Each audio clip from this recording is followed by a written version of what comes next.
All right, let's talk about something many of us, well, kind of dread: sales. We're going to completely transform how you think about it. So forget about the high pressure tactics, the pushy pitches. In this explainer, we're diving into how you can sell by building something way more powerful: genuine, authentic trust. And it all kicks off with this idea that's, well, it's pretty counterintuitive, right? We're so often taught that selling is all about talking. You got to be passionate, persuasive, have all the answers. But what if the real power isn't in speaking at all, but in listening? What if the actual key to closing a deal is to be the quietest person in the conversation? So, I want you to think about your last sales conversation for just a second. Seriously, who did most of the talking? Was it you? Was it them?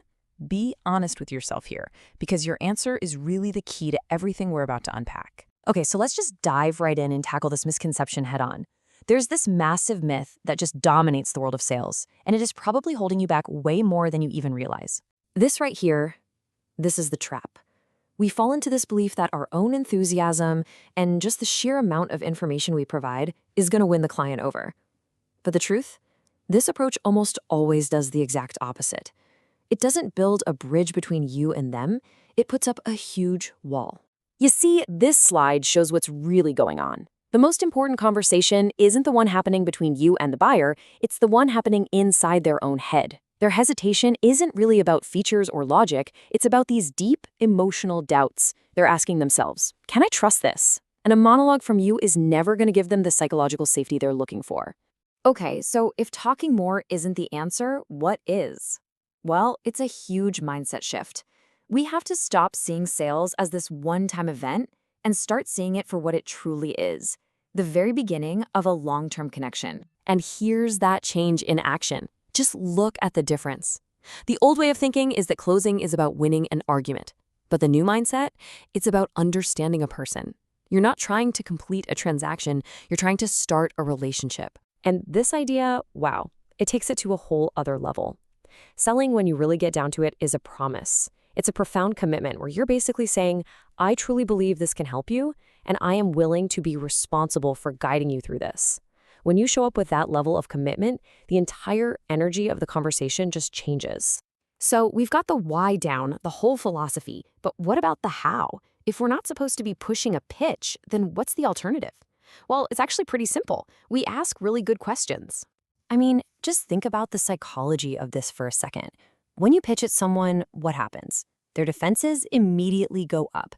But when you ask a genuinely curious question, you invite them to look inward. You're helping them connect with their own reasons for wanting a change, and that is infinitely more powerful than anything you could ever tell them. Okay, this is gold. Here's a super practical framework you can literally use in your very next conversation. Before you even think about mentioning a price, you ask these 4 questions. You're confirming their need, you're testing their urgency, you're understanding their past experiences, and you're gauging their actual commitment. And remember, this is not an interrogation, it's a diagnosis. You're like a doctor trying to understand the symptoms before you prescribe a solution. And that, of course, brings us to the part that makes everyone just a little bit nervous: talking about money. But here's the thing. If you've actually done the work of asking and listening, this conversation changes completely. It stops being about cost, and it starts being about value. This is such a perfect example. I mean, look at this. On the left side, you've basically got a list of ingredients. But on the right side, you've got the delicious, finished meal. You have to stop selling the features, the sessions, the webinars, whatever, and start communicating the result, the transformation. What is the tangible outcome they're actually buying? Because that's the only thing they really care about. And I love this because it is such an empowering way to reframe price in your own mind.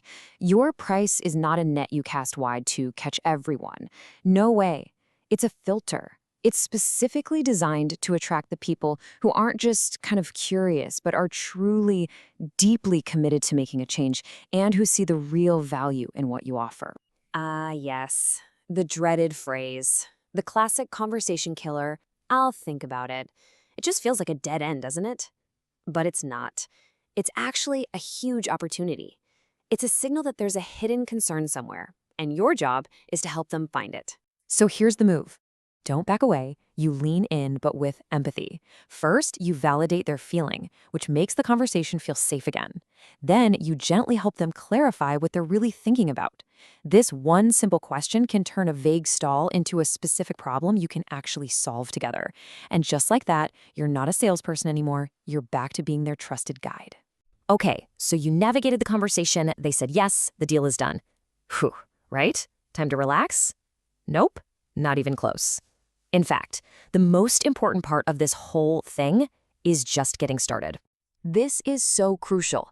The sale isn't the finish line, it's the starting pistol. That first transaction is simply the very first deposit into the trust account you're building with this person. Everything you do next is what determines whether that trust grows or just withers away. So what does that look like in practice? Well, here is your post-sale playbook. You immediately reinforce your commitment with a care message. You honor their decision with a genuine thank you that frames it as a courageous choice.